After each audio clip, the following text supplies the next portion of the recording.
Welcome back, everybody. Welcome back to the canyon. Welcome back to a mellow day in the canyon. I'm feeling pretty laid back today. So what we are going to do today is we're going to make a number of changes at once to a particular fleet member, the newest fleet member, who I think it's fairly official. If we were going to throw out his formal name, it would be pretty long, but I think we have just landed on Buffalo Bill. This is Buffalo Bill. He is featuring sent from a loyal channel follower. The part that they didn't use on theirs, and the paint job on theirs, they've got a buffalo, pretty amazing U.S. Forestry Service livery. I'm just openly jealous of it. It looks amazing. So what we're going to do is we're going to take this guy out and we're going to do some stuff because I have made some changes, some of which I have tested, some of which I have not. I think first and foremost is, yeah, you can see right in there, Incision 80s. These are takeoffs from a Phoenix Portal. No changes to oil, nothing. Put a little preload on the collars to get the ends to sit right because, as I mentioned, this thing is like 60, 139, something like that. So a good bit more weight in the front. It honestly, it feels pretty good. And then the tiny little bit amount of wheeling I did on it, you know, to get a picture for the gram, it feels a lot better. When it came, it was on those non-G-made hundreds. Didn't really care for it. Switched it to the 90s, it got better. Switched it to the 80s, it got better still. I futzed around with putting like shock keys under it, and I would have to take the fenders out. So I said, better to just put on 80s.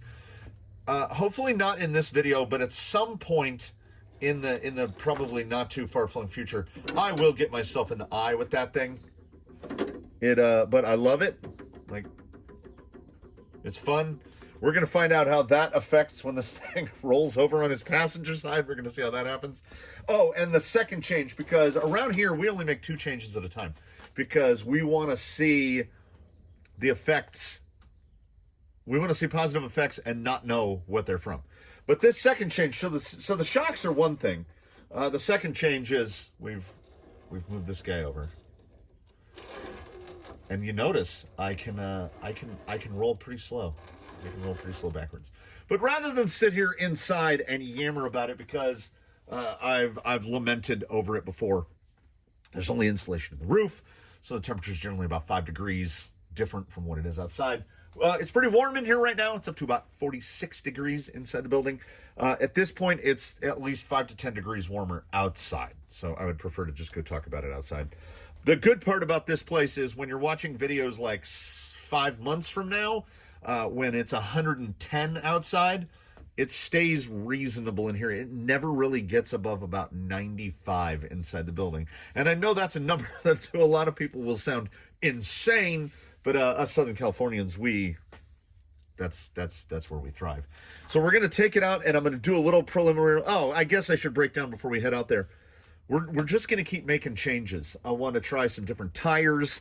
I want to try a complete different power plant system because even though the first thing we're going to talk about is the learning I did on the Hot RC single hand. But, ooh, like here's forward, and I can go right into reverse. I learned some things.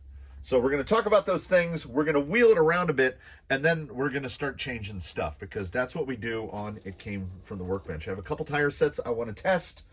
I want to try out on this guy because it had occurred to me that the hunks actually work really good on light rigs. And this guy, like I said, he's like what did he come out to in the last one? Like 6.5 pounds, something like that. But, you know, if you take the wheels and tires off, he's like 4.5 pounds. So these might be the guys. Oh yeah, let's just run it down. Yeah, I'm stalling. So we're gonna try these. We're gonna try the hunks. We're gonna try the very recently featured Dirtrex Approach. And I am probably actually also going to try the tried and true double bun dead rigger canyon shells. Not the super fine set of canyon shells, but these. And you know, I had honestly thought about scalers as well. These are all basically on the same rim, except for the hunks, which are going to go out a little wide. But yeah, I got the bag. I'll put the stuff in there. But we're going to do some stuff. I had already done the quick review on this motor, the 540 Plus from Rocket. This is the non-gold.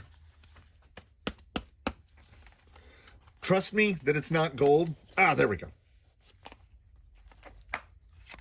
Okay. Hey! So this is the... Oh, I thought it was blue, but it's like, it's like gold, but it's like gunmetal, black chrome. It's black chrome. 5-slot 20 turn in the Plus, which would put us about where? In that 40 plus turn range, so probably close to a 45. I have numerous homeless 1080s, and I still think that for the gearing of this guy, low gear and high gear, he's too fast.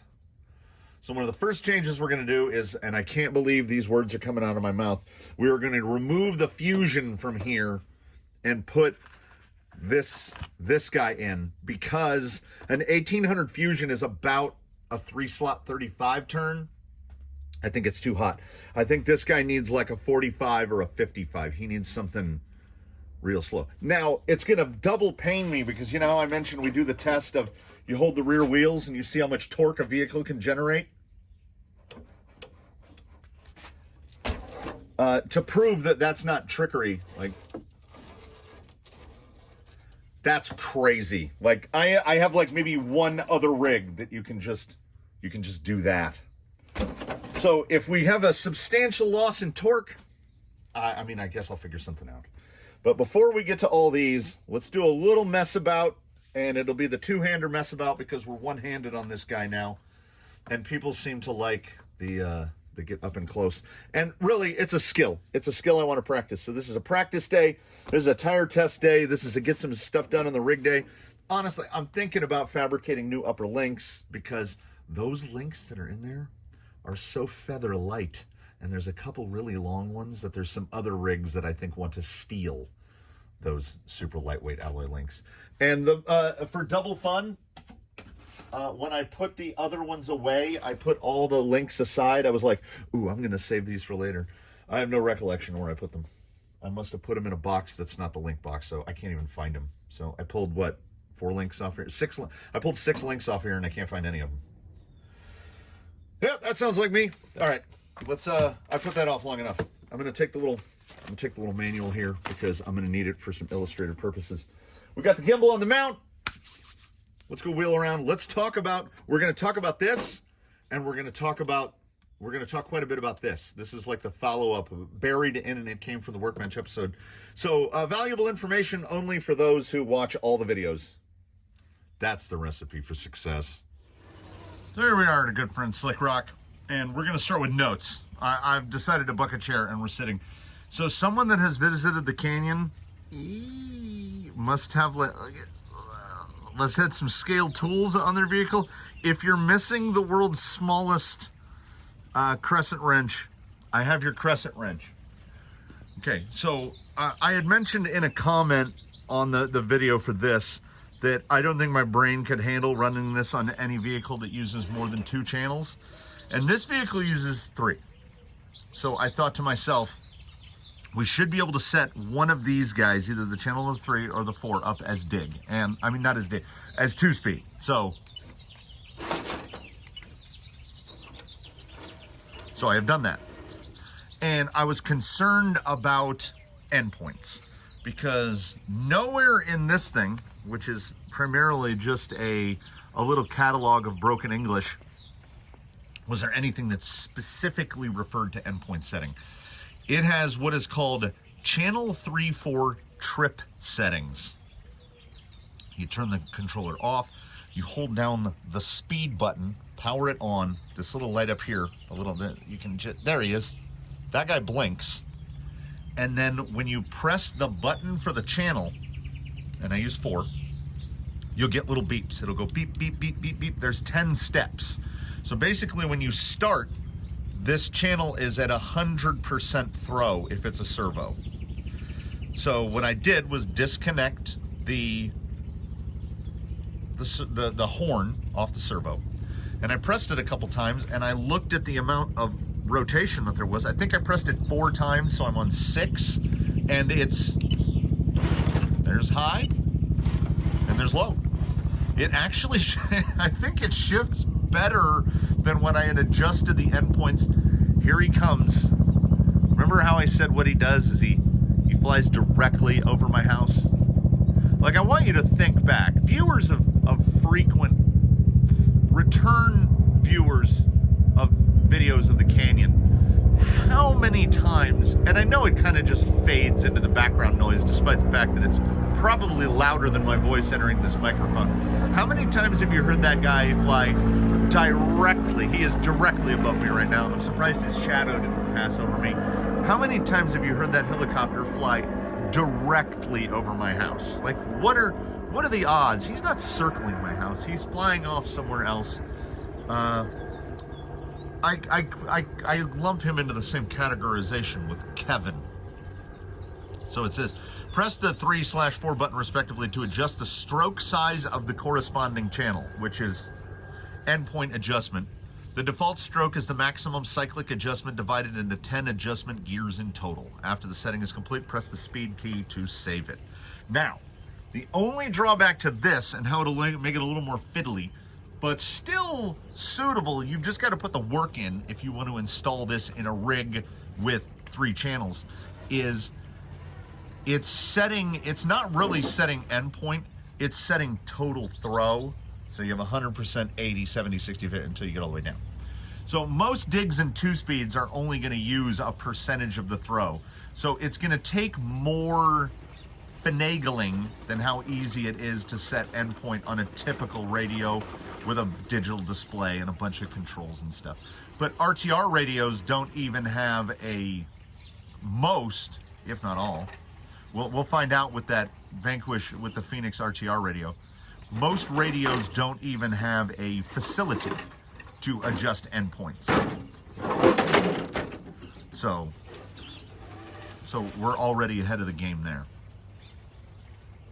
Oh, and how I can do this now. It's not bad, right? So let's hope the sun is not too bright. There we go.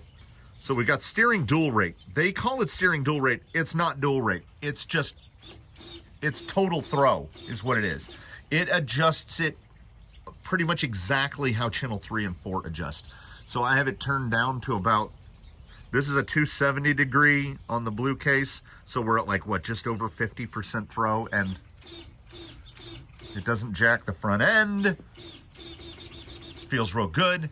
And the same thing, they call it THMP. So I have that set to, what, 75%? Which means I can't go full tilt. I have 75% of throttle, but what I can do is this. Like, I can slow creep better than I could on the GT5. And transitioning to reverse, not as bad. So smoother, I don't know what the programming issues were with calibrating it to the Fusion 1200 SE versus this Legacy 1800, because it just went, and this is far easier for me to drive. Like, oh, and also, this is what I meant to lead with. After the last filming session with the Hot RC, I said, you need to plug in the gimbal. You haven't plugged the gimbal in since probably 2022. Good long battery life on that DJI product. So I did. I plugged it in. Only I didn't. I plugged in the thing that's directly above the lens, which is my, I wonder if this will make a bunch of noise. I plugged in my microphone, which has active noise reduction. So we got a full charge on the mic, but the gimbal was just blinking red when I turned it on. So We're without the gimbal, at least for now, so we're going to find out a couple things very shortly here. We are going to find out how good is the mechanical and electronic stabilization on an iPhone, which I tend not to use. And we are going to find out how fast is the Amazon $6 USB charger that I hooked up to the gimbal to charge it. Yeah, like I say, I am just switching back and forth hand to hand with this, and it's still a little herky-jerky because my brain is herky-jerky, but I feel like I'm already getting better at it. We're going to try some followers here. I want to get a little bit different of stuff here. Uh-oh. Right here, how can I get the fidelity? Let's try right-handed.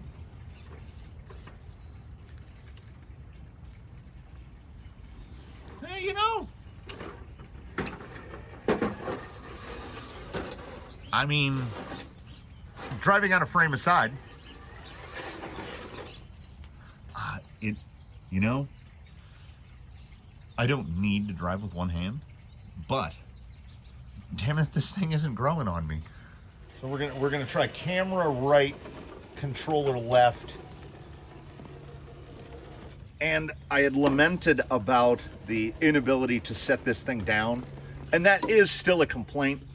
But you've seen this pop up in the shots before, that gray. My beloved Columbia sweatshirt that I got at the Marshalls for like $20. There is a difference. See, this is the problem. This is why I need the gimbal.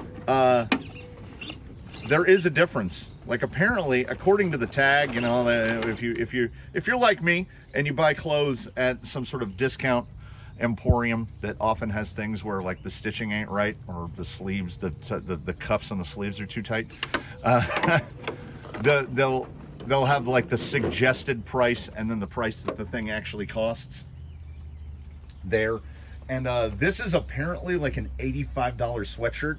And I'm the guy that would be hard-pressed to spend $85 on a jacket, much less $85 on a sweatshirt. So when it was $20-some at the Marshalls, I was like, I'll try it. I love this sweatshirt. And where this was leading is not another tale about me being cheap. Where this is leading is, you know, sweatshirts have that big, like, kangaroo pocket in the front. This thing, you know, just slides right in there. So you can't try that with your try that with your regular wheel radio. Yeah, the gimbal, honestly, I think part of it is the ergonomic of it. Part of it is it's easier to watch the viewfinder because the camera is like floating. This is not nearly as easy for me. And I am definitely better driving with my left hand. I feel, back to talking about the rig here for at least for a moment, I still feel like it's too peppy. It has all the torque anyone could ever want, ever. But also the drawback here is with the gimbal, I have a little thumb wheel and I can adjust zoom. And on this, I'm stuck with the zoom because this is in one hand and I'm cradling the fluid head of the tripod in the other hand because sometimes I do need to set the thing down. I feel like this is manageable.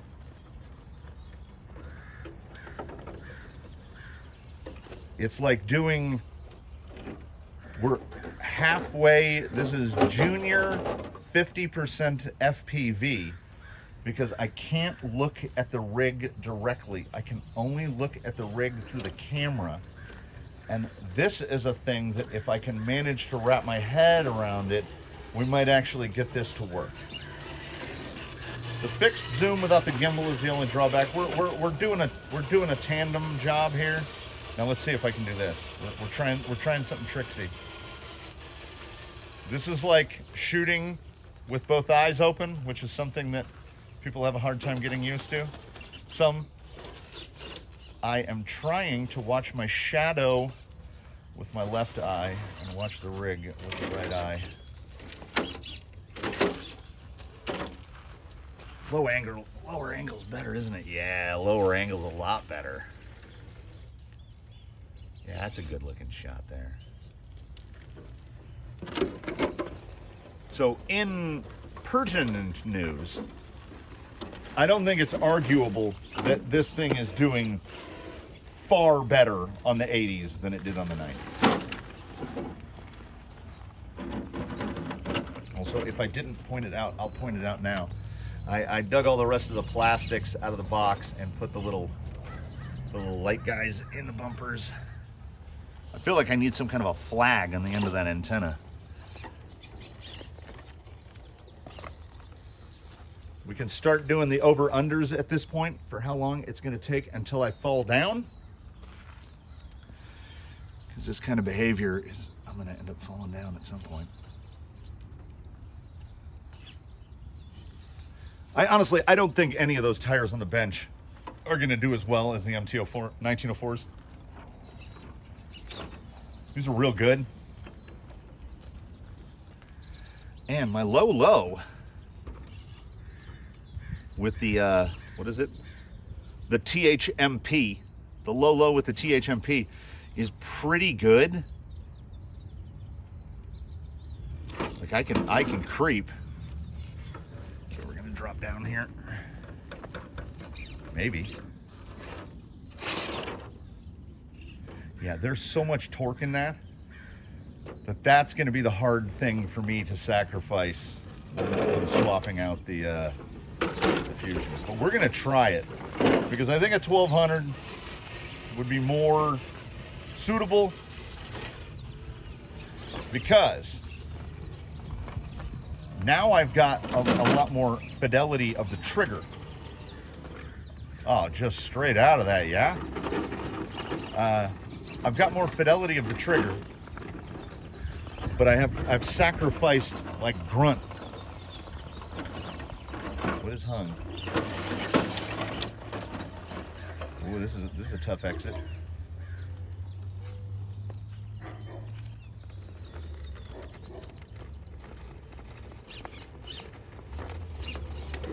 Good old. Whee! Little double buns working here. I think a big part of it is I want to try him on just foam.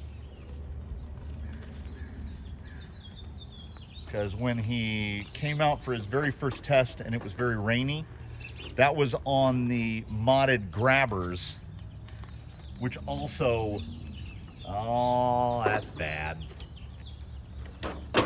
That was on the modded grabbers, which are also on double buns.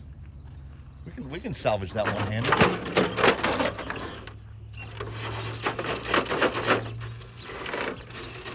So this is pretty easy though. We put this in the pouch. Just come over here, flip it over. If you're not moving forward, I mean, as trite as it is, you're standing still.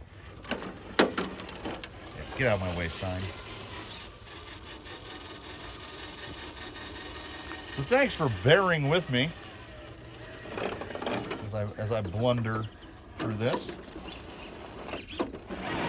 Yeah, oh, there it goes again. I can't make myself look where I need to look enough, which is what I just reached like this. I just went like that.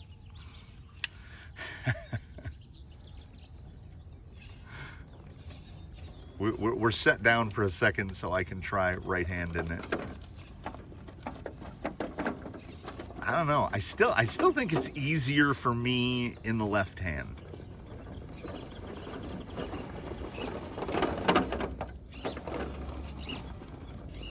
This is a good grippy tire.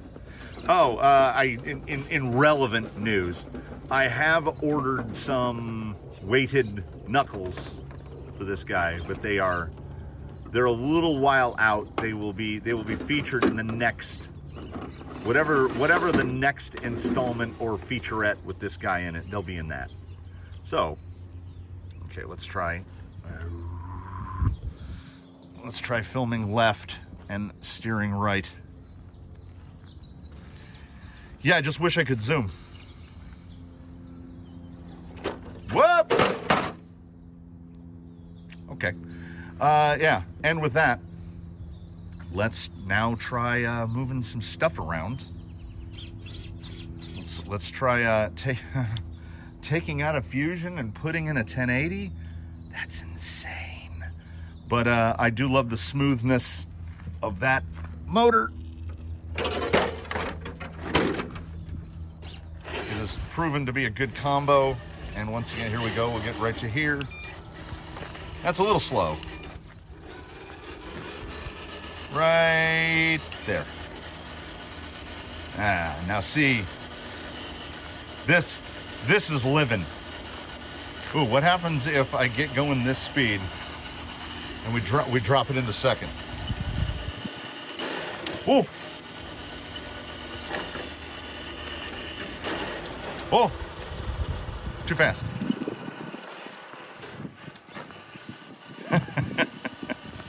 All right, let's get some parts soldered in, and we'll pick a random set of tires and throw them on there. So I'm trying to collate my mental notes. A motor swap in the Buffalo takes the better part of a half an hour. I think it was between 25 minutes and 30 minutes, because on a brushed motor, you have 4 motor mounting holes, 2 pairs right next to each other.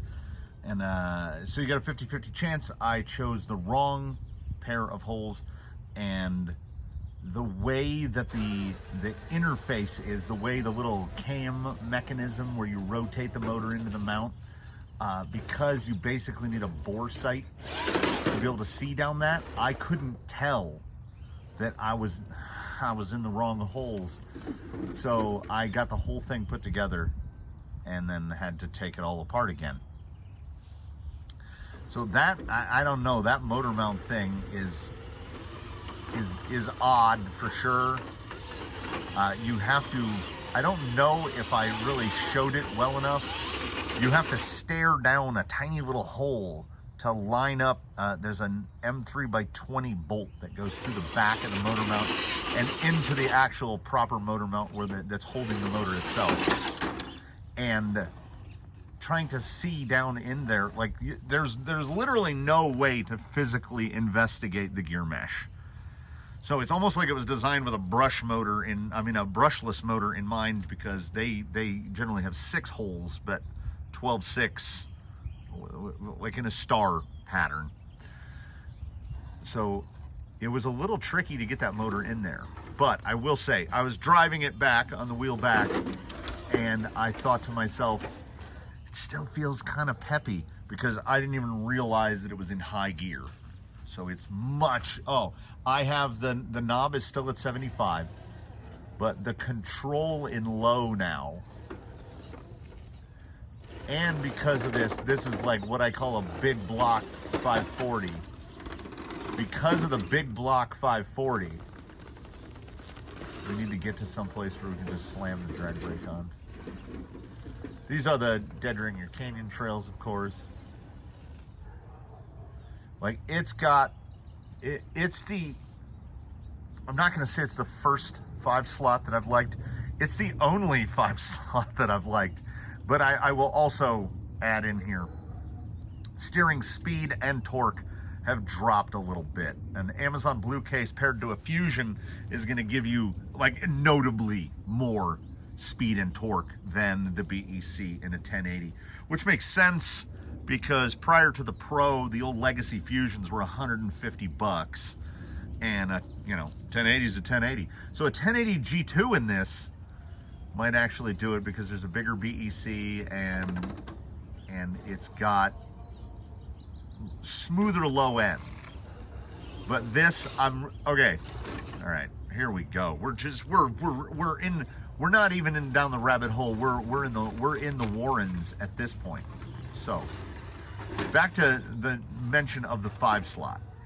I will go on record right here and now as saying, gentle viewers, that this is the first what do we call this? Assemblage. This collection of things that form to make Buffalo Bill. This is the first time I can actually really notice the smooth startup of the 5-slot. Like, I feel like this particular thing, the way he's geared, the way he's set up, and I don't mean set up in terms of what I've done to get him to handle more the way I want him to. I mean like the orientation of the gearbox, etc. I feel like big block 5 slots were made for rigs like this. They were made with this in mind. I think this thing is a trail rig by nature, right? So we're asking it to get a little more zesty. Keep that end down. I had to devote more thought. The brain zones. We got the talking brain zone. The don't fall off the side hill overlapped into that zone and pulled the words out of my mouth. Yeah, so right here, this is where the hot RC gets iffy. Like, I can't modulate it quite well enough. But here's where the hot RC also. So we've got THMP. Let's dial that down to like 25% on the fly. It's actually not as big of a drop as I thought it would be. Can we get that tire up over that ledge? Ah! I mean, everybody rolls there. Look out! We have to enjoy. Okay, so you can see it, right? All right, let's.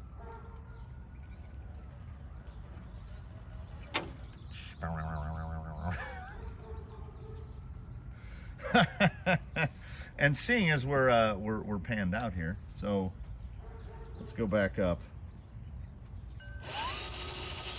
So this is now wide open first gear, and that's with the THMP turned to 100. That's pretty good. Look how tight his turning circle is too. So we definitely don't have to worry that we're not getting to full lock. And also, let's talk about how good does he look on those chrome wheels. Damn, I mean, I love blue and orange, but I don't know. Yeah, bling. There's a little more ka-chow moment there. And while we're out here, oof, bonk. I blame that on one-handed driving. Like, it's usable.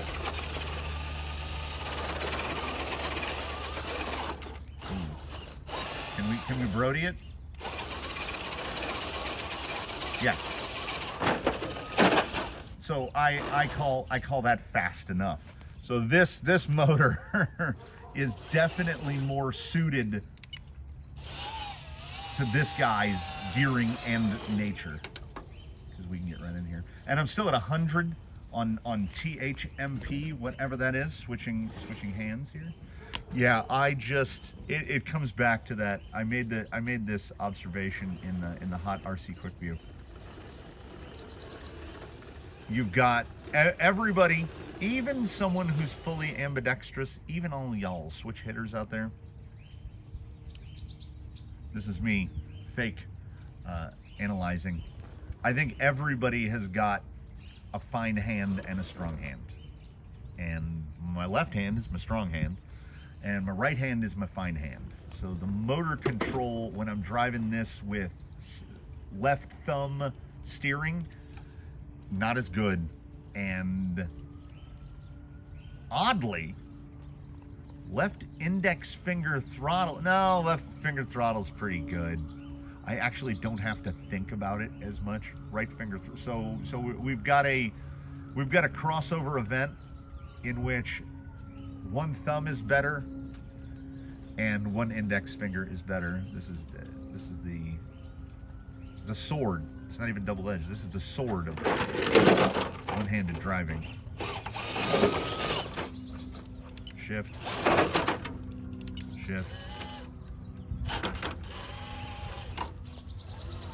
I feel like I'm getting the hang of it. And I love a fusion, right? Probably my favorite power plant that there is. But I mean, guy, this setup is just so much more this rig. Like it is controllable.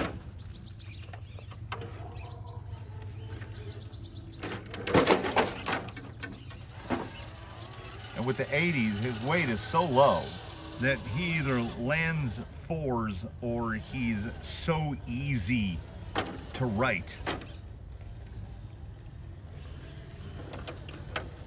Just shift it into second, steer into the ground, and pop him out. Same wheels, different hubs. So these are sitting a hair wider. And a hair wider enough that the steering angle is indeed suffering a little.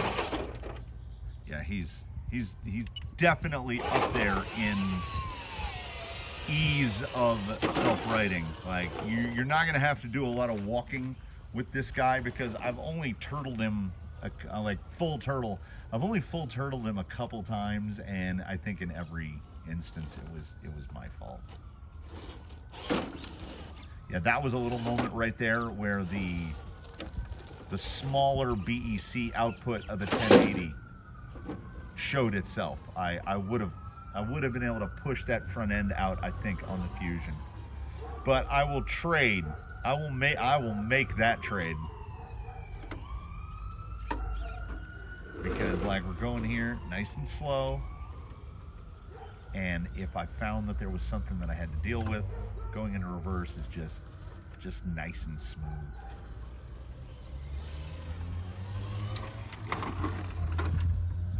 He's responded very well to this particular choice.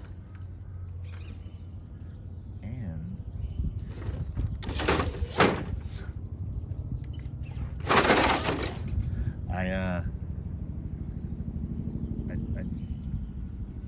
God, he's coming back.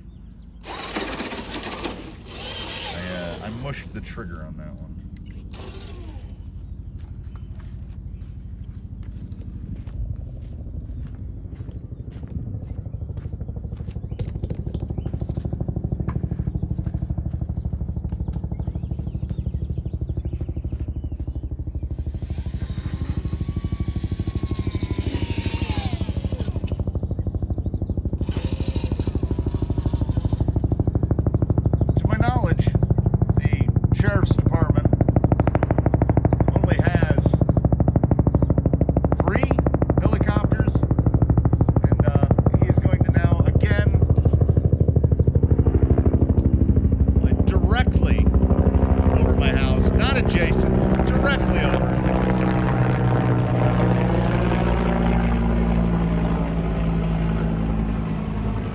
That's twice in an hour. You would think I live in some sort of hot spot of crime, but no. So if I go like this, right there, go straight in a line that way, about 4 miles is the aerodrome, whatever the hell they call the thing where helicopters live. Wherever he's going just seems to be directly over me all the time.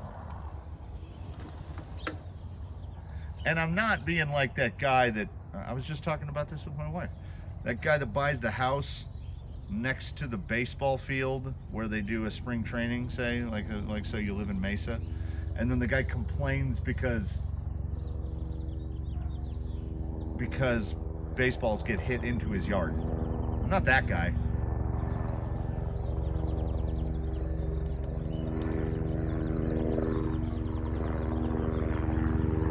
Like, are we at war?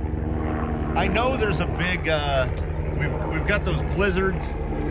Now if we go like this, that way to the northeast, Big Bear Lake is about as the crow flies, 25 miles, between 20 and 25 miles. And they got like 7 feet of snow. So the people of that region, as of the filming of this video, have not been able to leave their community in over a week, like 8 or 9 days at this point. So it's like a state of emergency up there, I guess. I don't think that's where those guys are going. And also, I had mentioned I've only turtled it a few times, so of course I turtle it now. The scaler, of course, on just straight Duratrax mediums. Oh, do you not have enough? We gotta come at it edgewise. His approach angle is not the best. That bumper does hang out a good bit. I don't know if he can. We can try to sidle it. I'm trying to think one-handed. That's the hard part. If I had a wheel, I think I could. I'd like to claim that I could do this better. Let's get up there. There we go. Now, will they pull? Or are we gonna bounce? We are gonna bounce. So he would have to bump. Yeah. Like that's kind of a tire test. It's not in the tire test 12, but maybe it should be, because pulling up over that ledge is kind of a mark of how a tire's doing. Duratrax medium in here. I mean, we've downgraded a little bit from a double bun to a single stage open cell. It's just not. It's not as responsive, I guess. And now I have to do something that I'm not skilled enough to do with one hand. Nope. Yoy. All right. So can you see any of it? Yeah, right here. That's not a shadow. That's a pool. Let's not fill the open cells with water. Good steering angle on this guy, really is. Well, it's a copy of an AR-44, so it does pretty good. Yeah, I don't know. That amount of forward weight, you gotta be real careful. Now, if we roll in it upside down, that's fine.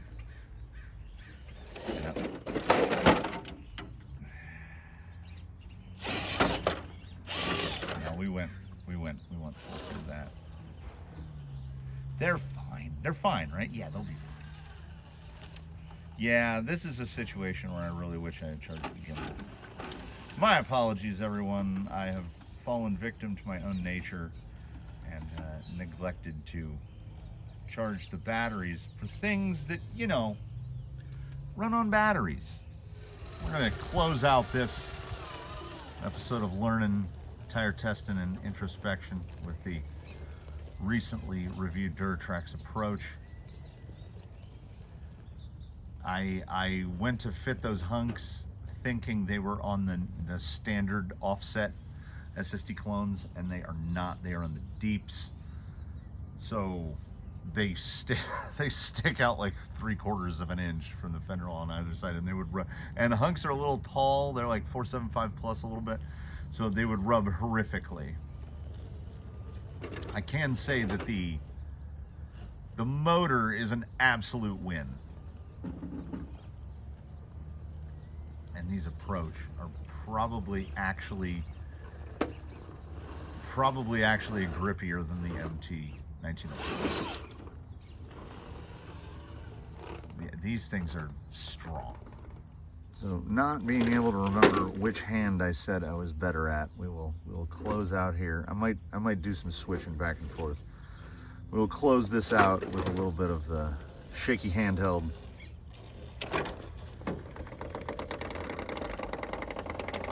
A little bit wider of an offset than what we were running.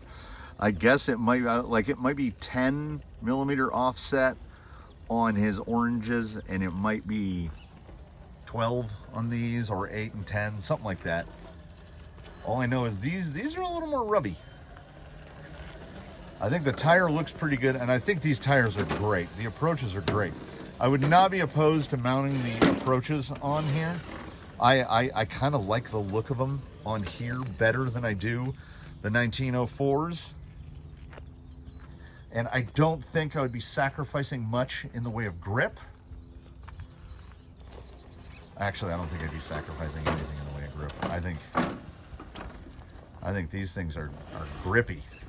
As I said, probably the most forward drive of any of the Durtrax tires. There's just that side lug, like, or lack thereof, I should say.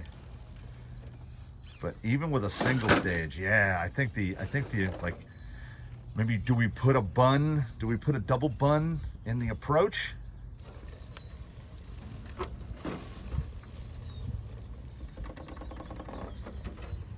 On a narrower offset wheel. So that's what we're gonna do here. Here's what I'm gonna do. I'm gonna figure out how to do it, or I'll just remind myself to do it. And after this video goes up, so we do 4 p.m. Pacific is when videos on the channel go live. So for like 4:30, okay, here's the thing I'm doing. I hold this thing like way up like this. I'm gonna now try like relax those muscles and just hold it just down at my side. See how that works. Right-handed definitely seems to be the way that I'm better at it. And I'm far better at doing stuff like this with the gimbal.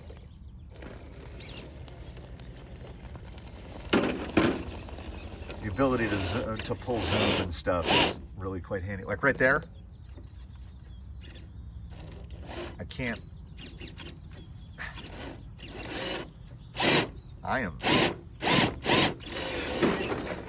I was fish hooked.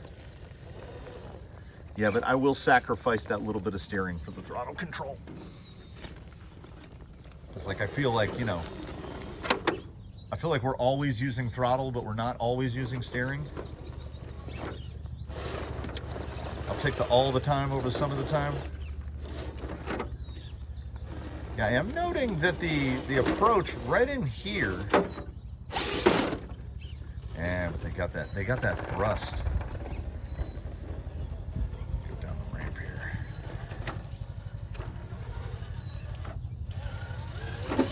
I feel like it's a, if not modestly, at least a noticeably more, what is the word for ability to be modulated? I don't know. Modulatable? It's coming back. It's coming back. One video, let's see if we can get 4 hella trips in here before this is over. So, oh yeah. Did I ever complete the thought about the poll? I'll put up a poll after this video is live, asking what is the consensus. Like, I'm not as hot on the black 105 clones here. I think they look okay. They don't look terrible or anything, but I think they're fine. I'm really digging the chromes, so I'm gonna leave it to the people, because maybe I'm too close to the action, and maybe the orange is the hot ticket. I do love blue and orange, but I don't know. I feel like I like the blue and chrome more, because then he's like black, blue, and chrome. So I'll let y'all give me some input on that. Stay with the orange or go with the chrome. And at the same time, we'll ask, what's the opinion on the approach? How do those look to you cosmetically, and how do those look to you in terms of their performance, taking into mental account the recent driving on the 1904s? I think I keep calling them MT04s, on the 1904s, as well as the Canyon trails. Should we try a hair bun in the approach? I'm just mushing my back tire through a nice little puddle there. I want to see if he can get through this though. Come on, give me that solid finale move where we get through this. Can I get that bumper cleared? Yeah, the low speed control is like, it's to the point where I've almost forgotten that I'm operating this thing with one hand. I do tend to hold it up high, and I'm going to give myself arm fatigue. Yeah, see, these approach are pretty good. If you're not a rig or a person that relies heavily on side bite, these are great. I think a little more side bite in the front right there would probably be helping. Ooh! Bail, my friend, bail. Oh yeah, that back wheel was in the sauce. So you know what we're gonna do?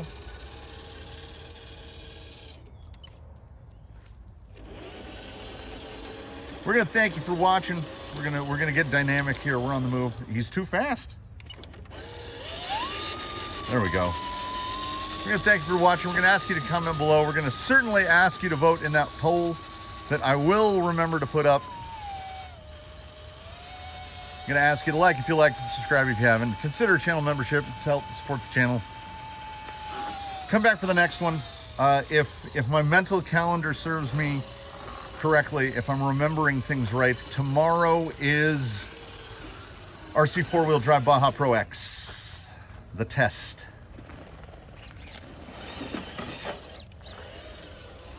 Yeah, I'm not crazy about the black wheels. You know what? I'll throw it in the poll anyway. We're gonna throw it in there. I'll see how many poll options they let me have, and I'll try to throw that in there. Just not like, it's just too like, eh. It's kind of the vanilla option. Yeah, I'm doing that thing again. This is supposed to be an outro, and I'm still driving again. Thanks for watching again, everybody. In between now and when we meet next, please, one and all, do your very best. Have a good one, and we will, as they say, catch you on the flip flop.